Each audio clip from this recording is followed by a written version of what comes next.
నీవు నా ముందర నడిచినట్లుగా నీ కుమారులను తమ ప్రవర్తన కాపాడుకొని నా ధర్మశాస్త్రం చొప్పున నడిచిన ఎడల ఇజ్రాయేల్ సింహాసనం మీద కూర్చుండువాడు నా ఎదుట నీకుండకపోడని నీవు నీ సేవకుడైన దావీదును నా తండ్రితో సెలవిచ్చిన మాట ఇజ్రాయేల్ దేవా యెహోవా దయచేసి నెరవేర్చుము. చూడండి, సొలొమోను గురించేమో దేవుడు దావీదుకి వాగ్దానం చేశాడు.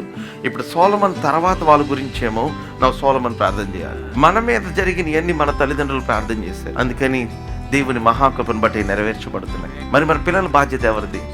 సొలొమోను అక్కడే ఫెయిల్ అయ్యాడు. దావీదు లాగా ప్రార్థన చేస్తుంటే సొలొమోను తర్వాత తన బిడ్డలందరూ కూడా ఇంకొక లెవెల్లో ఉండేవి. ఆఫ్ కోర్స్ దావీదు ప్రార్థన బట్టే వాళ్ళ యొక్క సంతానం అంతా దేవుడు ఆయన కాపాడుకుంటూ వచ్చాడు. సే ఫర్ ఎగ్జాంపుల్, ఒకవేళ మీకు తల్లిదండ్రులు your the first generation Christian, you be the father, the patriarch for your own tribe, just like జైబస్, ఎబేజ్ లాగా, అబ్రహాము లాగా.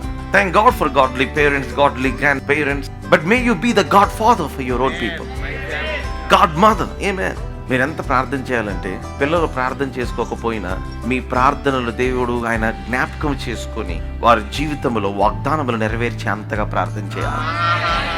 అందుకని ఏమన్నాడంటే, వాళ్ళు ఒకవేళ నా ఆజ్ఞలంగి పక్షంలో నడవకపోతే నేను మనుషుల దండముతో వాళ్ళని శిక్షిస్తాను, కానీ నా కృపను వారికి దూరపరచును. అంటే ఏంటంటే, దావీదు ఎంత ప్రార్థన చేశాడంటే, వీళ్ళన్నిటి వెళ్ళిపోయినా దేవుడు అంటే నేను మాత్రం విడిచిపెట్టను. May your prayer go deeper into the future.